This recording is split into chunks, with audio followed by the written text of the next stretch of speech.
Madame Manila Vekakou est une grande consultante des ressources humaines. Elle fait office vraiment de femme active dans ce domaine. Et c'est à dessein que nous la recevons sur ce plateau de cette matinale-là, au lendemain juste de la Journée internationale des droits des femmes. Avec elle, justement, on va parler des droits des femmes en entreprise. Quelle posture à avoir adoptée afin d'avoir une carrière épanouie. Et moi, de façon chevaleresque, juste pour montrer que dans nos entreprises, dans nos endroits, dans nos institutions, il faut de plus en plus laisser la place aux femmes. Laisser la place aux femmes méritantes, ça c'est vrai, parce qu'entre un homme et une femme, c'est le mérite seulement qui doit prévaloir et non le genre, le sexe, parce que c'est un homme, c'est ça. Et donc, de façon solennelle, moi je passe l'antenne, je laisse l'antenne à ma consoeur Alix, qui est une nouvelle animatrice que vous avez adoptée depuis longtemps et qui a de énormes potentialités, parfois même plus que moi. Et donc, dans des entreprises, il faut laisser l'occasion aux femmes. À l'instar de Renaud qui l'a fait, je le fais aussi. Il faut donner de plus en plus la chance aux femmes et montrer aussi que les femmes sont l'avenir de l'homme. Alors je lui fais un gros bisou et je lui cède le plateau à elle seule et je sais qu'elle pourra s'en sortir comme vous le voyez tous les jours. Bisous, bisous, madame. Allez, ben, c'est gentil. Quel honneur. Et puis, bonne émission donc, à vous. Voilà, pour parler de ce sujet qui nous concerne au plus haut point. Marcelin va nous suivre juste en face, du côté de l'angle mort. Et nous, on va décrypter ce sujet qui est très important. Alors, Mme Kwaku, déjà, c'était bien la fête hier? C'était très bien. Après, moi j'ai beaucoup d'émotions, donc déjà merci pour l'invitation à être parmi vous aujourd'hui. On célèbre encore les droits de la femme.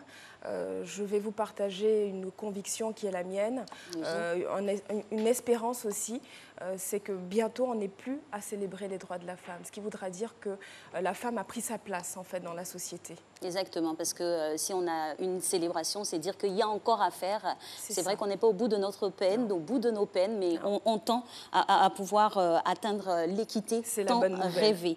Alors, parlons du sujet du jour, la femme. Quelle richesse pour l'entreprise, vous qui êtes responsable de ressources humaines, en plus être une femme? C'est ça. Alors déjà, avant de répondre à cette question, ce qui est important de partager, c'est que dans tout genre, homme-femme, il y a une part de masculin. Donc le masculin, ça va être quoi? Ça va être, on va dire, le dur, ça va être le mental, ça va être l'action. Et il y a tout ce qui est féminin, ça va être l'intuition, ça va être la douceur, ça va être le ressenti, voyez, ça va être l'être en fait, plutôt que l'action. Donc tout homme et toute femme a une part, on va dire, de masculinité et de féminité en fait. Donc partons de ce principe, quelle richesse pour l'aspect féminin, ça va être justement tout ce qui va être en lien avec l'intuition, le ressenti. Souvent, les femmes, on identifie qu'elles ont plus de facilité en fait, à sentir en fait, les collaborateurs. Donc, elles vont être dans tout ce qui est relations humaines, dans tout ce qui est discours, négociations, vous voyez, pour apaiser, on va dire, le climat, le dialogue social. Donc, tous ces aspects-là de méticulosité, je dirais qu'on apparente plus au féminin, ça va être des richesses pour l'entreprise. Ouais. On dira que ce sont des valeurs ajoutées parce que ce n'est pas forcément écrit sur les CV ou exigé, mais ça fait partie des potentiels et des qualités dont font montre les femmes en entreprise. Tout à fait. De quel stéréotype? Parce que c'est aussi ça, on vit dans un univers, que ce soit entre femmes même, ou entre femmes et hommes, il y a plusieurs stigmatisations, des stéréotypes.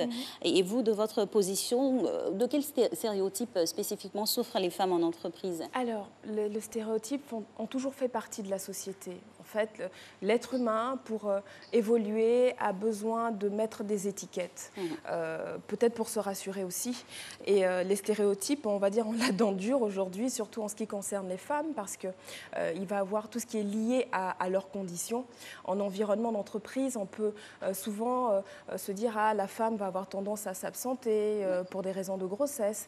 Elle peut avoir tendance à s'absenter parce que c'est celle qui doit gérer la famille, qui doit gérer le mari, qui doit gérer les enfants, qui doit gérer la belle famille. » Enfin, vous voyez, donc tout ça est vraiment l'étiquette qu'on va coller aux femmes et donc se dire elles vont être moins présentes en fait dans la vie d'une entreprise. Après, vous allez avoir aussi tout ce qui va être, oui, quelque part reproche à se dire que dans des fonctions où il faut prendre des décisions, où il faut avoir une posture, il faut... On a beaucoup assimilé l'entreprise au masculin. Ça fait vraiment partie des clichés de la culture, quelque part, d'assimiler l'entreprise au masculin et de se dire, est-ce qu'une femme est capable de pouvoir prendre la posture d'une dirigeante, de pouvoir prendre la posture d'une personne qui réalise une activité professionnelle, à savoir prendre des décisions, être dans le dur, voilà, enfin... prendre des décisions qui ne sont pas forcément évidentes, en fait. Hein. Donc, la femme va souffrir de tout ça. Et puis, vous avez aussi, Alix, tout ce qui va être inégalité, quelque part.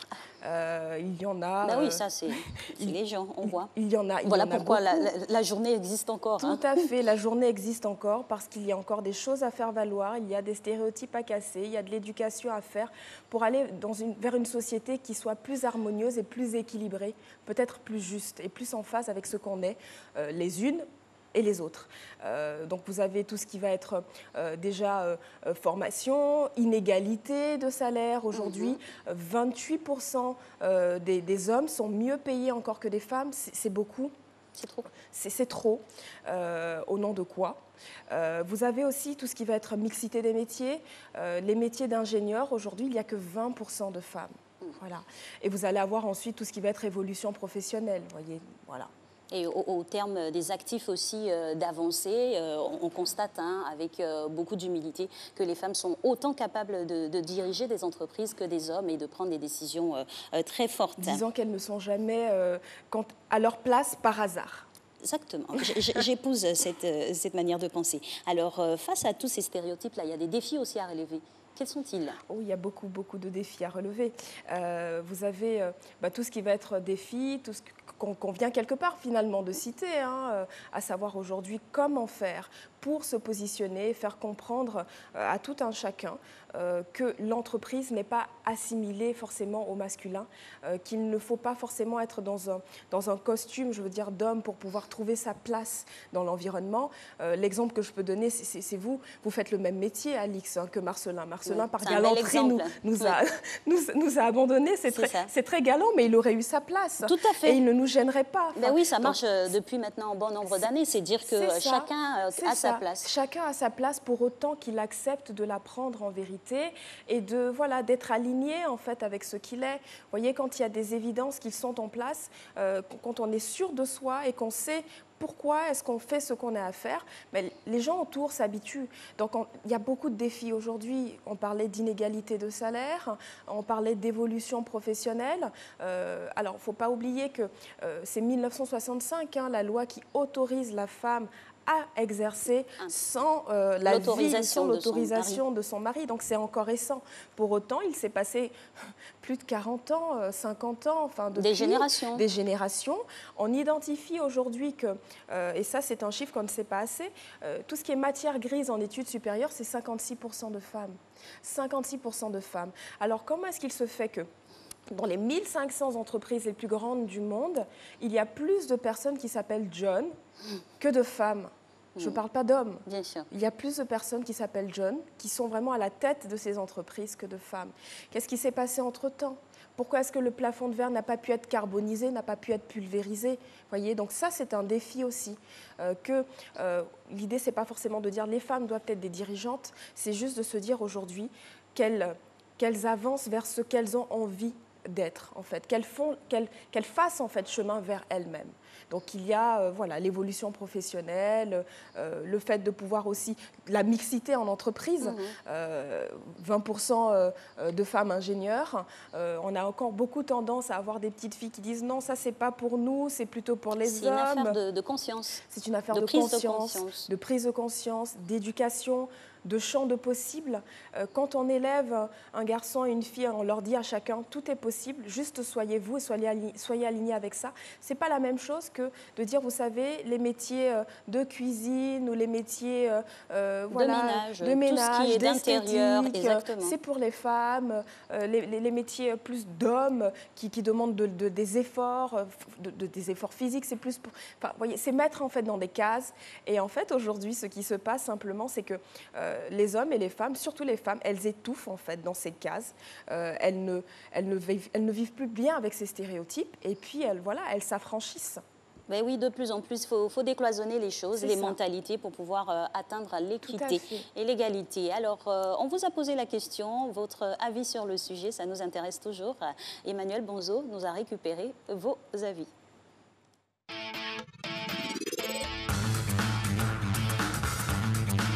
Une femme en entreprise, vis-à-vis de ses collègues, de son patron, selon moi, doit bien se comporter d'abord. Certes, la femme est émancipée. Certes, elle a les mêmes privilèges que ses collègues. Certes, elle a une bonne position en entreprise, mais avant tout, la femme reste toujours la femme. Elle doit du respect à ses collègues, elle doit du respect à ses patrons. D'autres femmes n'ont pas vraiment compris le sens de l'émancipation. Donc, elles réagissent, comme vous l'avez dit, elles parlent mal au patron, elles parlent mal à ses collègues. Étant donné qu'elle a les mêmes qualifications que les hommes, je pense qu'elle doit s'affirmer. Écoutez, aussi, il ne faut pas qu'elle se laisse toujours dominer aussi par les hommes. Il faut qu'elle prouve qu'elle a suivi une formation adéquate et qu'elle est à la hauteur des responsabilités qu'on lui a confiées. L'idéal voudrait que de la même manière qu'un jeune chef de service tienne compte de l'âge de son interlocuteur pour dire, certes, c'est mon subalterne, mais c'est un aîné, la dame aussi doit être invitée à tenir compte de ce que, quand bien même elle est chef de service ou elle est responsable de service, l'individu avec qui elle s'adresse reste quand même un homme. Et que dans les considérations sociologiques, il y a quand même certains critères à prendre en compte. Intervention très intéressante de la part, bien sûr, de tous ceux qui ont été interviewés. Alors, ça nous emmène tout de suite à ce qui vient là, c'est le lever des tabous ou les tabous installés, loin des débats stériles. Hein. Et voilà, il faut savoir aussi orienter les choses pour pouvoir obtenir des choses. Donc, les tabous auxquels les femmes font face en entreprise. Il y en a plusieurs. Oui, on a pu le constater dans l'élément aussi. Il y en a plusieurs, hélas. Aujourd'hui, les femmes n'ont pas... non, c'est pas encore inculqué, hein, qu'on ait les mêmes droits, qu'on soit émancipé de la même autant que les hommes. Je voudrais parler de choses de vrais tabous. La femme, donc, en entreprise, doit tout le temps séduire. Alors, qu'est-ce que j'entends par séduire? Elle doit à la fois plaire à un client, professionnellement, bien sûr, j'entends. Elle doit pouvoir plaire au manager. Elle est toujours dans le devoir. C'est-à-dire qu'on attend beaucoup plus des femmes que des hommes en général. Hein, parce qu'on part du principe que c'est encore dans les esprits. Peut-être qu'elles elles peuvent pas faire autant, on va dire, que les hommes. Donc, on est dans une espèce de lutte permanente, en fait. Comment est-ce que je dois agir? Qu'est-ce que je dois faire pour plaire aux clients? Qu'est-ce que je dois faire pour convaincre mon manager? Qu'est-ce que je dois faire pour être accepté de mes équipes? Enfin, je ne pense pas que les hommes se posent autant de questions. Voyez. Un autre tabou, c'est voilà, parler aussi de la condition. Alix, on est des femmes, on a tout ce qui va être voilà, le hormonal, en fait. Hein, oui. Et il est bien su que physiologique. Et une fois par mois, c'est un peu un tremblement de terre qui se passe dans nos corps. Enfin, je veux dire, on est beaucoup plus sensible. Ouais. On a une mutation non-stop. On a une mutation non-stop qu'on doit gérer, qu'on doit mettre sur le tapis et on doit être forte et avancer malgré tout ça. Mais tout ça fait partie de nous, en fait. Hein, et on ne peut pas en parler. C'est un tabou. Pourtant, il faut l'intégrer dans la gestion des entreprises. Et pourtant, il faut l'intégrer. Au même type qu'on parle des femmes, vous savez, il y a aussi tout ce qui va être discrimination positive. Il va y avoir aussi les personnes physiquement, enfin les personnes handicapées. Enfin, voyez, donc, tout ça fait partie des conditions, en fait, et des éléments, en fait, à prendre, en tout cas, à intégrer. Il y a aussi le fait que... vous voyez, enfin, il y a ce fameux hashtag qui est sorti il n'y a pas si longtemps, une vraie femme africaine, je suis scandalisée. Une vraie femme africaine qui a beaucoup piqué. Ça pique hein, de pouvoir lire tous ces hashtags, mais en même temps, ça réveille. C'est vrai. Ça, comme on dit, ça chicote. Et ça fait dire qu'il est temps voilà, d'en finir avec tout ça. Et la bonne nouvelle, c'est qu'on n'en finira avec tout ça que par la force de notre propre décision. La femme africaine qui ne doit pas gagner plus que son mari, qui ne doit pas travailler, qui ne doit pas avoir une évolution professionnelle. Enfin, vous voyez, tous ces stéréotypes et tous ces tabous sont encore malheureusement très, très, très ancrés. Et du postulat que vous nous faites avec aussi nos us et coutumes, parce que c'est eux qui ont un poids considérable sur la manière même de voir la femme en société. Comment devrait se positionner une femme face à toutes ces contingences-là? Alors, moi je pense que ça a à voir avec comment arriver à percer, à carboniser ce fameux plafond de verre. Il y a un élément qui est fondamental, ça passe par la confiance en soi. Ce n'est pas forcément quelque chose qu'on va développer ou qu'on va nous inculquer. Mais on observe que des femmes qui ont grandi dans des environnements où les parents voilà, ne les mettaient pas à part et arrivaient à leur partager que tout est possible pour autant qu'elles le décident, vont gagner en confiance. Et de ce fait, elles vont se rendre plus visibles, elles vont être plus alignées avec ce qu'elles sont, elles vont s'affirmer. Et en fait, l'évidence va avoir lieu tout autour d'elles. Voilà. C'est vrai que la société, au début, va un petit peu grincer des dents quand on va se dire « mais c'est pas habituel de voir ça ». Mais finalement, elle va le faire une fois, deux fois, tous les jours. On va voir que c'est une évidence. Et l'évidence va s'imposer à elle-même. Et tout le monde autour va finir par se taire et accepter cette réalité. Voyez. Donc, la première des choses, ça n'est pas de se référer au fait que l'entreprise, c'est le masculin. L'entreprise, c'est le masculin, c'est le féminin, c'est tout le monde. C'est vraiment tout le monde, parce que tout le monde a apporté, tout le monde a trouvé sa juste place. L'entreprise, la posture, ça n'est pas mettre un costume d'homme, avoir une position d'homme, être dans le dur, être dans le mental uniquement, ça n'est pas que ça. Ça peut être important pour certains métiers, mais pas que. Donc, ça va être plus à voir avec des compétences techniques et des compétences comportementales, qu'on soit un homme ou qu'on soit une femme. Vous voyez des femmes qui ont aujourd'hui des responsabilités, qui sont dirigeantes, n'y sont pas par hasard. Moi, j'ai regardé tout à l'heure avec beaucoup d'émotion toutes ces images en fait, de femmes voilà, qui chacune ont été, peut-être certaines un peu plus dans le masculin, mais ont été ce qu'elles sont. Et d'autres dans le féminin ont été ce qu'elles sont. Ce qu'on nous demande aujourd'hui, c'est d'être alignés et de réécrire l'histoire, mais ça passe par notre vérité personnelle. Exactement. Et il faut dire que la confiance en soi, ça ne veut pas dire forcément partir avec de l'arrogance. Non. Il faut avoir des bonnes valeurs. C'est de la foi, en fait, en ce qu'on est. Et on sait soi-même mieux ce qu'on est que l'autre. Ça, c'est clair. Alors, on part maintenant pour un témoignage. Et dans ce témoignage, il y a des propos à la limite d'une injure d'une collègue ont été mal appréciés par une autre collègue dans une entreprise. Et de ces échanges, là, est né un conflit entre elles qui a nécessité l'intervention de la hiérarchie pour apaiser les esprits. C'est toujours en corrélation avec la posture de la femme en entreprise. Je voudrais prendre l'exemple d'une situation qui est arrivée quelque part où je travaillais, où on avait l'un de nos collègues qui s'est vu rabroué par une autre de nos collaboratrices. La dame lui avait dit, je cite, « Mais tu penses que je ne peux pas te payer ?» Le monsieur, il a mal pris. C'est vrai que d'un point de vue purement administratif, la question aurait pu être réglée, mais quand le monsieur il est revenu devant les supérieurs, il a dit quelqu'un qui a peut-être le même âge que ma femme ou moins âgé que ma femme s'est permis de me dire pareille chose. Et vous voyez alors qu'à ce moment-là, on ne tient plus compte de ce que c'est le chef de service qui a eu à dire telle ou telle chose au monsieur, mais c'est la femme qui a manqué de respect à l'homme. Lorsqu'il y a eu confrontation, la dame a effectivement, elle a présenté ses excuses de prime abord. Le monsieur a compris, mais voilà, c'est une pilule qui est difficilement passée. On est ivoirien, on est africain, on a nos cultures, on a nos traditions.